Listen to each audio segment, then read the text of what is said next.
কিন্তু আবার তিনি সেই পুরনো ধাঁচেই কথা বলতে কিছুটা শুরু করছেন। তাহলে সেটা না করে এখন যদি আবার ওই ধরনের উস্কানি দেওয়া যায়, যদি কোনো ঘটনা ঘটে সাম্প্রদায়িক, কে রক্ষা করবে? যে আমাদের মাননীয় মুখ্যমন্ত্রী তিনি আপনার দলকে কটাক্ষ করলেন, কিন্তু আপনাকে ভদ্রলোক হিসাবে সম্বোধনও করলেন। ফলে গুন্ডা দমন আইন আনলেই যে সবকিছু সব ঠিক হয়ে যাবে এমনটা না। সেই অধিবেশনে প্রথম আপনার অংশগ্রহণ কেমন লাগছে? বলিষ্ঠ বিরোধী না থাকলে শাসকের স্বৈরাচারী হওয়ার সম্ভাবনা বেড়ে যায়। সুনিতা মুর্শিদাবাদের সর্বকালের সেরা এবং ঐতিহাসিক বস্ত্র প্রতিষ্ঠান। বিয়ের কেনাকাটা থেকে শীতের পোশাক, নামি ব্র্যান্ড, সেরা দাম, একটাই নাম সুনিতা। একটা সময় ছিল যে সময়টাতে মানুষ ডোমকলকে চিনত তার সন্ত্রাসের ইতিহাস দিয়ে। অনেকেই ডোমকলকে কটাক্ষর ছলে বোমকল বলেও ডাকতেন। কিন্তু 2026-এর বিধানসভা নির্বাচন ডোমকলের সেই পরিচয় গোটা রাজ্যের কাছে পাল্টে দিয়েছে। ডোমকলকে এখন মানুষ চিনছেন সিপিএমের জিতে আসা প্রার্থী মোস্তাফিজুর রানার নামে। সারা রাজ্যের মানুষ ডোমকলকে চিনছেন সিপিএমের প্রার্থীর নামে। এই ডোমকলের সেই প্রার্থী আজকে আমাদের মধ্যে রয়েছে। আমাদের এই বিএনএনের বিশেষ যে সাক্ষাৎকার, সেই সাক্ষাৎকারে আমরা তাকে পেয়েছি। আমরা তাকে স্বাগত জানাচ্ছি। নমস্কার দাদা। আপনাকে সবার প্রথমে বিএনএনের তরফ থেকে আমরা অভিনন্দন জানাই। আমাদের যে অষ্টদশ বিধানসভা অধিবেশন চলছে, সেই অধিবেশনে আপনি পার্টিসিপেট করছেন। ওইখানটাতে প্রথম আপনার বিধানসভাতে যাওয়া এবং বিধানসভার যে অধিবেশন, সেই অধিবেশনে প্রথম আপনার অংশগ্রহণ কেমন লাগছে? কি অভিজ্ঞতা সঞ্চয় করলেন? দেখুন, এটা তো একটা রাজনৈতিক জীবনের প্রাপ্তি, সর্বোচ্চ প্রাপ্তি। মানুষ নির্বাচিত করেছে বিধানসভায় গিয়ে, খুবই ভালোই লাগছে। আর আরও একটা বিষয় হচ্ছে যে এটা একটা বাড়তি দায়িত্ব, যে দায়িত্ব ডোমকলের মানুষ আমাকে দিয়েছে। ডোমকলের কথা, গোটা রাজ্যের কথা, মানুষের শ্রমজীবী মানুষ, মেহনতি মানুষ, তাদের কথা বিধানসভায় তুলে ধরার যে সুযোগ দিয়েছে, সেইটা খুবই ভালোই লাগছে। উপলব্ধি খারাপ, ভালো। আপনি ডোমকল থেকে নির্বাচিত হয়েছেন এবং আমরা সরকার গঠন হওয়ার পরে যেটা জানতে পারলাম যে হচ্ছে বিধায়কদের যে তহবিলের টাকাটা ছিল সেটাকে 25 লক্ষ টাকা বাড়িয়ে 1 কোটি টাকা করা হয়েছে বছরে। আপনি ডোমকলে কিভাবে পরিকল্পনা করছেন এই টাকাটা খরচ করার জন্য? দেখুন, একা বিধায়কের যা আমাদের তহবিলের টাকা, ফান্ডের টাকা, সেটা দিয়ে একটা বিধানসভা এলাকার সার্বিক উন্নয়ন হয় না। লোকাল গভর্নমেন্ট বা লোকাল প্রশাসনগুলো সহ বিধায়কের ফান্ড সহ যদি একসঙ্গে সবটা করা যায় তাহলে ভালো হয়। এবারে আমাদের যেটা বিধায়ক ফান্ডে যে টাকা আসবে সেটা দিয়ে সাধ্যমতো ডোমকলের যেগুলো প্রয়োজন সেইগুলো আমি করার চেষ্টা করব। অবশ্যই ইতিমধ্যেই পরিকল্পনা হয়েছে বিভিন্ন ক্ষেত্রে, যেগুলো আমরা প্রায়োরিটি ঠিক করেছিলাম, যেমন রবীন্দ্র ভবন, স্টেডিয়াম, এই সমস্ত কাজগুলো খুবই দরকার মানুষের। তার সাথে কিছু রাস্তাঘাট আছে যেগুলো খুবই খারাপ পজিশনে আছে, সেগুলোর জন্য আলাদাভাবে মিউনিসিপ্যালিটি এখন অ্যাডমিনিস্ট্রেটর আছে, তার সঙ্গে পরিকল্পনা হয়েছে। আমি ওই দপ্তরের মন্ত্রীর সাথেও ইতিমধ্যে কথা বলেছি, সমস্ত প্রপোজাল নিয়ে তার কাছে যাব। এইভাবে হচ্ছে যে প্রায়োরিটি বেস ঠিক করা, সেইটা প্লাস হচ্ছে যে যা যা আছে যেগুলো রাস্তাঘাট, সেগুলো করতে হবে। একটা ডেভেলপমেন্টের জন্য আপনি যে বললেন যে জায়গাটাতে ডিস্ট্রিক্ট অ্যাডমিনিস্ট্রেশনের বা রাজ্য সরকারের একটা গুরুত্বপূর্ণ ভূমিকা থাকে সেইখানটাতে, এবং আমরা সংবাদ মাধ্যমেও বিভিন্নভাবে দেখতে পেলাম এবং শুনলামও যে আমাদের মাননীয় মুখ্যমন্ত্রী তিনি আপনার দলকে কটাক্ষ করলেন, কিন্তু আপনাকে ভদ্রলোক হিসাবে সম্বোধনও করলেন। তার সঙ্গে এই কয়েকটা দিনে আপনার যা দেখা হয়েছে বা আপনার সঙ্গে যেটুকু কথা হয়েছে, সেইখান থেকে আপনি তাকে কিভাবে মূল্যায়ন করছেন এবং আপনি ডোমকলের উন্নয়নে তাকে কিভাবে ব্যবহার করবেন বা তার কাছ থেকে কিভাবে নিয়ে আসবেন উন্নয়নের জায়গাগুলো ভাবছেন? না, সেটা তো ইতিমধ্যেই আমি মুখ্যমন্ত্রীকে মালদার প্রশাসনিক বৈঠক এবং পরবর্তী ক্ষেত্রে আমাদের জেলার বিধায়কদেরকে নিয়ে উনি বসেছিলেন আলাদা করে, সেখানে আমাদের ডোমকল নিয়ে যা কথাবার্তা, দাবিপত্র, তা আমি তুলে দিয়েছি। এবার সেই ক্ষেত্রে উনি মুখ্যমন্ত্রী হিসাবে আছে, অবশ্যই বলেছেন যে যেটুকু প্রয়োজন হবে বা যা ডেভেলপমেন্টের ক্ষেত্রে যা যা হবে সেখানে সাহায্য করবেই। এটাই স্বাভাবিক। আর ডোমকল তো আর গোটা রাজ্যের বাইরে না, এই ডোমকলের ডেভেলপমেন্ট মানেও এই সরকারেরই ডেভেলপমেন্ট হবে। সেই দৃষ্টিভঙ্গি থেকেই আমার কথা আমি মুখ্যমন্ত্রীকে বলেছি এবং আগামী দিনেও বলবো, দরবার করব। উনি আদর্শগতভাবে নিশ্চিতভাবে আমার বিরোধী, কিন্তু কাজের ক্ষেত্রে, প্রশাসনিক ক্ষেত্রে তো তার সাহায্য আমাকে লাগবেই। সেটা অবশ্যই নিতে হবে ডোমকলের মানুষের স্বার্থে, ডোমকলের উন্নয়নের স্বার্থে। সেটা নিব। আর উনি আমার সম্পর্কে যা বলেছেন সেটা ওনার ব্যক্তিগত মূল্যায়ন, সেই জায়গা থেকে উনি বলেছেন। আর সে বিষয়ে আমি কোনো মন্তব্য করতে চাই না। তবে হ্যাঁ, আমাকে ভদ্রলোক বলেছেন তার জন্য ওনাকেও ব্যক্তিগতভাবে অবশ্যই ধন্যবাদ। এই তো। আর কাজের জন্যে সবার কাছেই যাব, আমি সব মন্ত্রীর কাছেই যাব, মুখ্যমন্ত্রীর কাছেও যাব, একবার না হাজারবার যাব। আমি তো সেদিন বলেছি প্রয়োজনে সমস্ত কাজ আপনারা গিয়ে উদ্বোধন করুন, আপনাদের মিনিস্টাররা গিয়ে উদ্বোধন করুন, আমার তাতে কোনো সমস্যা নেই।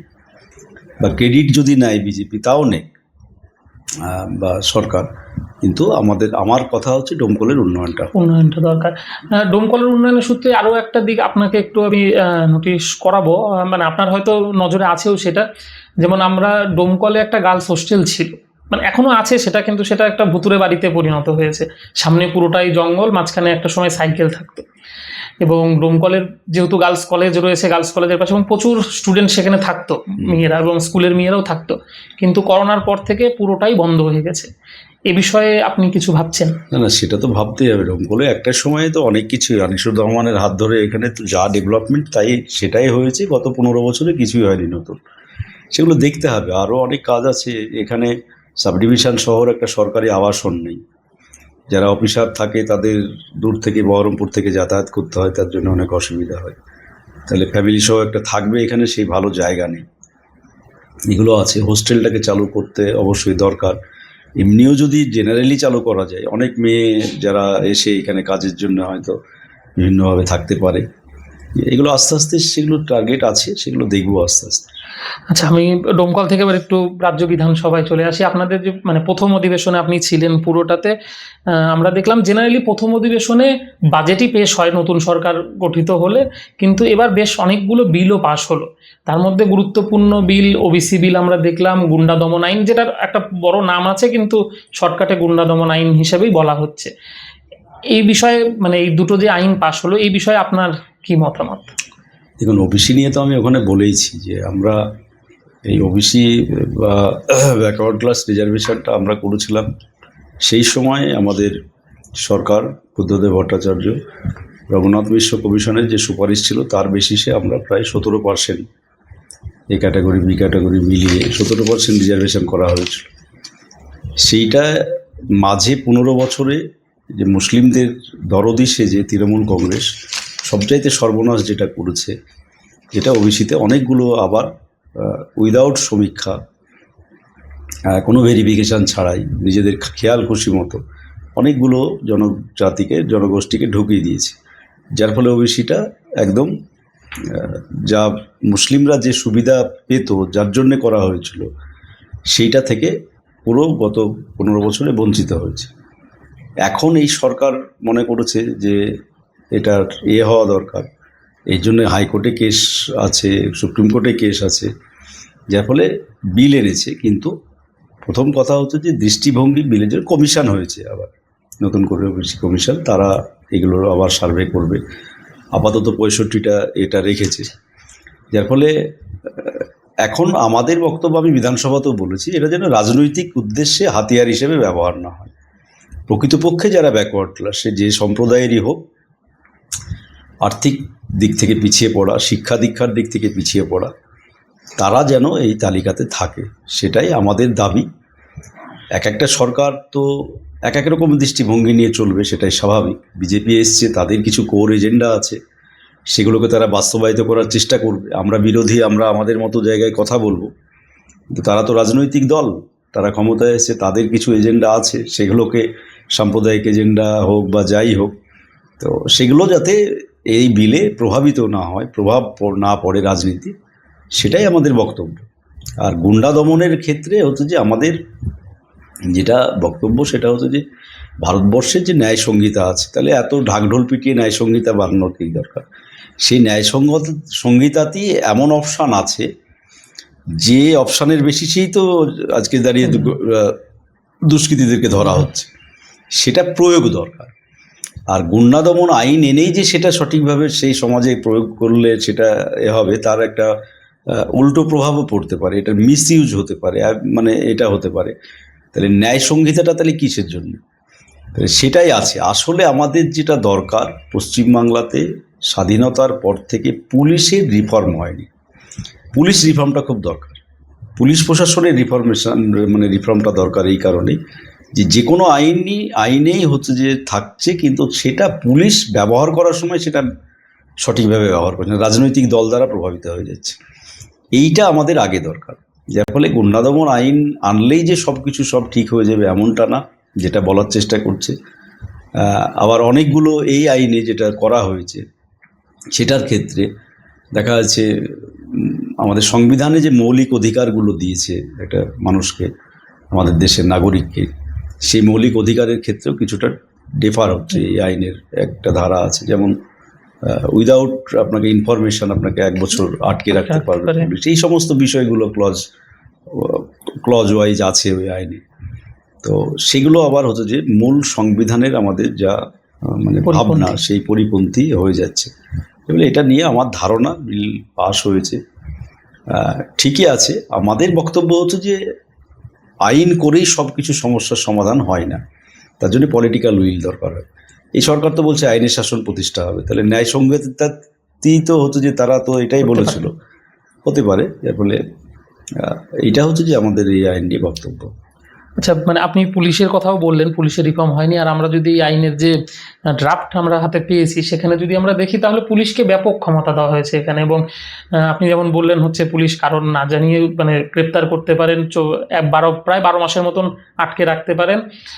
কোনো কারণ গুন্ডা কথাটা, এই যেটা আইডেন্টিফাই করবে পুলিশ, তার যে ডেফিনিশনটাও সেইভাবে নেই, সেটা সম্পূর্ণই তাদের কাছে। হচ্ছে কারো বাড়িতে যদি সার্চ করতে যায় তার জন্য কোনো কিছুর প্রয়োজনে পুলিশ গিয়ে চলে যেতে পারে, এর সমস্ত কিছু বলা আছে। এবার গুন্ডার ডেফিনেশনও নেই ঠিকভাবে, আপনিও বললেন, সেটা আমরা ওখানেও অনেকেই দেখছি। এবং সুপ্রিম কোর্টের ভার্ডিক্ট আছে যে আপনি কোনো অপরাধীকে ধরতে গেলে তাকে লিগ্যাল নোটিশ আপনাকে জানাতে হবে লিখিতভাবে কেন আপনি অ্যারেস্ট করছেন। এবার এইটাকে কি আপনারা কোনো রকম ভাবে প্রয়োগটা পরবর্তী সময় বিরোধী কণ্ঠস্বর রোধ করার জন্য দেখতে পাচ্ছেন, যে এই আইনটাকে দিয়ে? বললাম তো পুলিশের যে আমাদের রাজ্যের ক্যারেক্টার, তাতে দাঁড়িয়ে বললাম পুলিশের রিফর্মটা আগে দরকার। কারণ পুলিশ প্রশাসনের এই যে পলিটিক্যালাইজেশন করা, এটা সে আমাদের সময়ও কিছুটা হয়নি, আমি তা বলবো না। একবার স্বাধীনতার পর থেকে পুলিশের এই ভূমিকা আমাদের রাজ্যে, যার ফলে এইটা আগে দরকার যে পুলিশ প্রশাসনের নিরপেক্ষতা, এইটাকে হচ্ছে যে প্রথম আমাদের রাজ্যের প্রশাসনে আনা দরকার। তাহলে আপনি দেখবেন যে আমাদের ন্যায় সংহিতাতেই যা আছে তাতেই আপনি যে কোনো অপরাধীকে আপনার সম্পত্তি বাজেয়াপ্ত থেকে শুরু করে সমস্ত কিছু করতে পারবেন। ঠিক। বিধানসভায় বিরোধী দল মূল চালিকা শক্তি হিসেবে আমরা ধরি যে বিরোধী দল যত শক্ত থাকবে সরকার তত ভালো হবে। এইবার আমরা এর আগের সরকারের সময় দেখেছি বিরোধী শূন্য করার একটা প্রবণতা তাদের মধ্যে ছিল, এবং তারা যে দলত্যাগ বিরোধী আইন তার একটা মিসইউজ করে তারা ব্যবহার করেছিলেন বিধানসভাতে। এই বিধানসভা গঠন হওয়ার পরে আমরা দেখলাম তৃণমূল যারা বিরোধী দল হিসেবে ছিলেন তারা দুটো ভাগ হয়ে গেলেন, কে আসল কে নকল তৃণমূল, এটা এখন আইডেন্টিফাই হওয়ার চেষ্টার জন্য তারা বিভিন্ন রকমভাবে চলছে।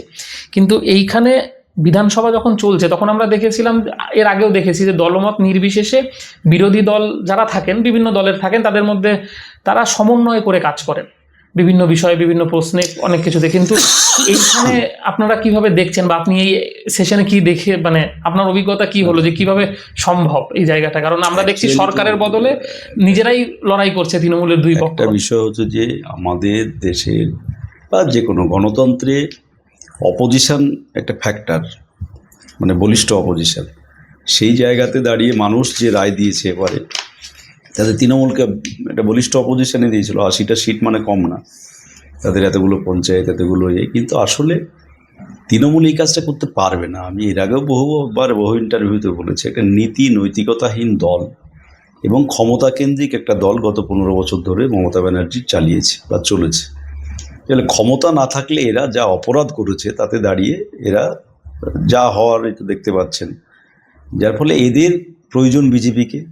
কারণ তাদের কাছে থাকলে, যে বিজেপি বলছে ভালো তৃণমূল, বা এখন রাজ্যে তো এটা প্রচলিত হয়ে গেছে ভালো তৃণমূল খারাপ তৃণমূল, কালীঘাট তৃণমূল, তাহলে ভালো তৃণমূল যারা হয়েছে তাদের বিরুদ্ধে আর কোনো পুলিশি অ্যাকশান নেই।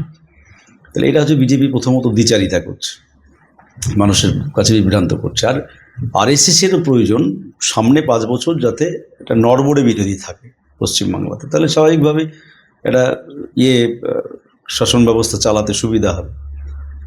এই জায়গাতে দাঁড়িয়ে মানুষ, পশ্চিমবাংলার মানুষের কাছে যেটা ভয়ঙ্কর দিক, যে বলিষ্ঠ বিরোধী না থাকলে শাসকের স্বৈরাচারী হওয়ার সম্ভাবনা বেড়ে যায়। সেইটা ব্যাপক সম্ভাবনা। সেই জায়গাতে দাঁড়িয়ে এখন মানে বামেরাই একমাত্র আগামী দিনে রাস্তার লড়াইটা, যেটা বামেদের তো একটা বিধায়ক আমি জিতেছি, কিন্তু প্রকৃতপক্ষে রাস্তার লড়াই যেটা দেখতেই পাচ্ছেন প্রথম দিন থেকে, যে বুলডোজার রাজনীতি, হকার উচ্ছেদ থেকে শুরু করে বস্তির উচ্ছেদ, তার বিরুদ্ধে বামেরাই লড়ছে। আর প্রকৃতপক্ষে যারা বিরোধী ভূমিকা পালন করা দরকার, তারা নিজেদের মধ্যে খেয়ে খেয়ে বলছে কে কী করবে। এইসব পরিস্থিতি পশ্চিমবাংলার মানুষকে আমরা আবেদন করব যে প্রকৃতপক্ষে বিরোধী দলের ভূমিকা বামেরাই পালন করবে আগামী, সেইভাবে আপনারা বিচার বিশ্লেষণ করবেন। হ্যাঁ, রাস্তার রাজনীতির কথা বললেন, এবং আমরা যদি দেখি তাহলে রেজাল্ট হওয়ার পরে বা সরকার গঠনের পর থেকে সবার প্রথম আমরা দেখেছিলাম কলকাতাতে শতরূপকে তিনি গিয়ে আন্দোলন করেছিলেন। পরবর্তী সময় বিভিন্ন রেল উচ্ছেদের, হকার উচ্ছেদের জায়গাগুলোতে আমরা সিপিএমকে দেখেছি, এবং সেখানে আমরা শুধু উচ্ছেদ প্রতিরোধ নয়, যারা উচ্ছেদ হয়ে গেছেন তাদেরকে বিভিন্ন রকমভাবে সহযোগিতা করার ক্ষেত্রেও আমরা দেখছি। কিন্তু শুধু তো বিরোধের মধ্যে দিয়ে হয় না। আপনারা এমন কি সাজেস্ট করছেন যে এই সমস্যাটা তো সার্বিক সমস্যা, আপনারা যখন সরকারে ছিলেন তখনও ছিল। আমরা একটা জায়গাতে আমরা শুনেছিলাম সেই সময়কার মন্ত্রী কান্তি গাঙ্গুলি বলেছেন যে একটা শহরকে গতিশীল করতে গেলে রাস্তার প্রয়োজন, তার ইনফ্রাস্ট্রাকচারের প্রয়োজন, সেখানে কিছু জায়গা থেকে হকার তোলাও প্রয়োজন।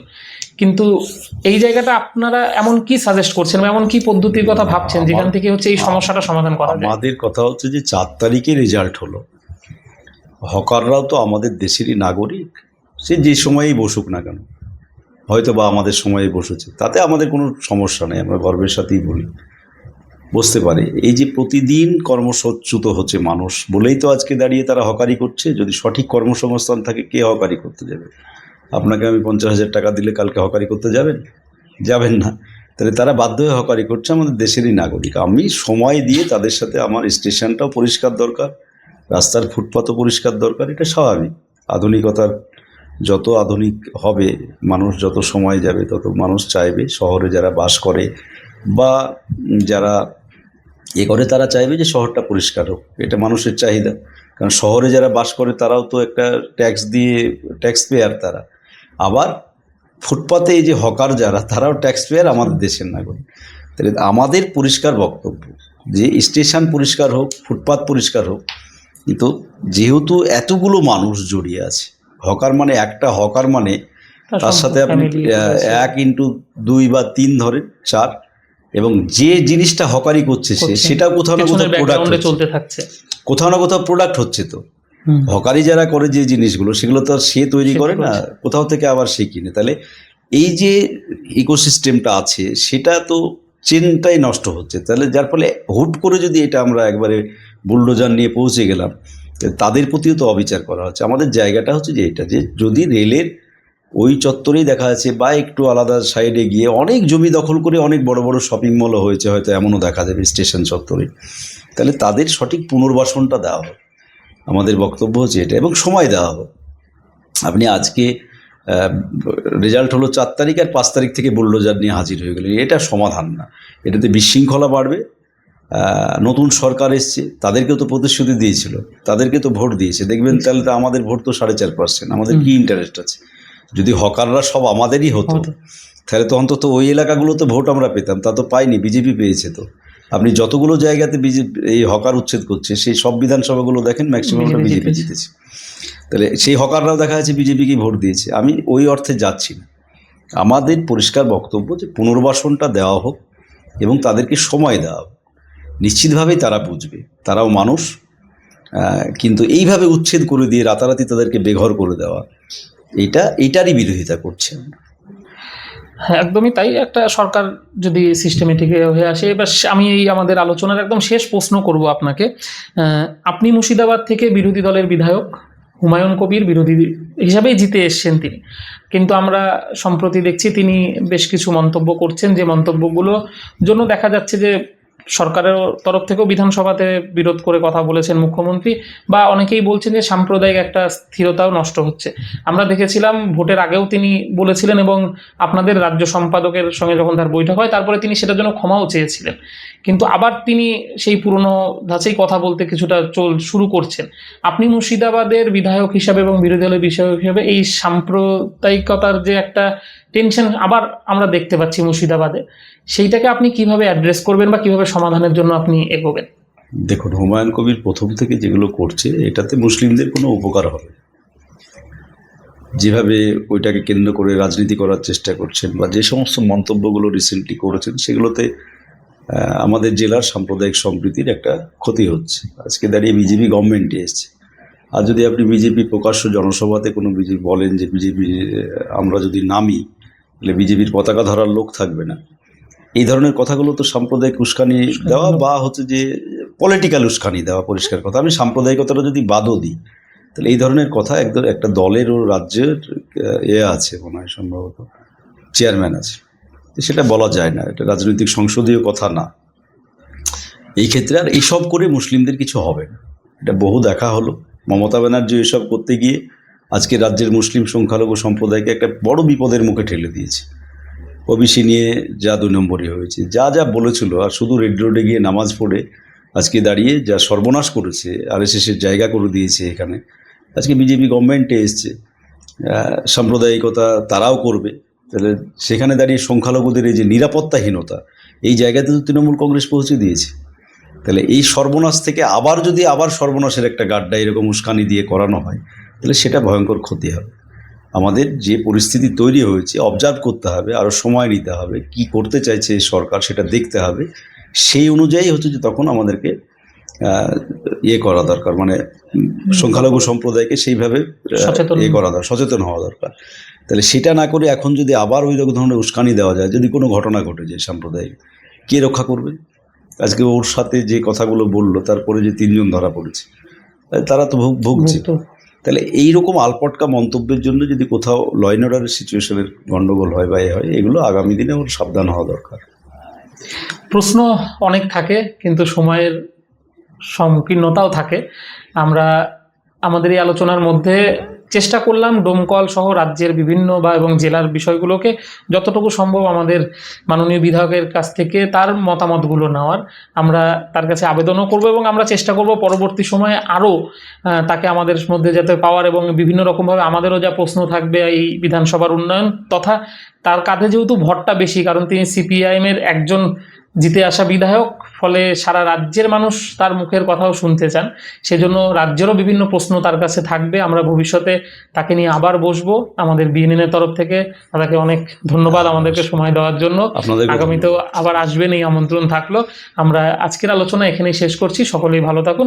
নমস্কার।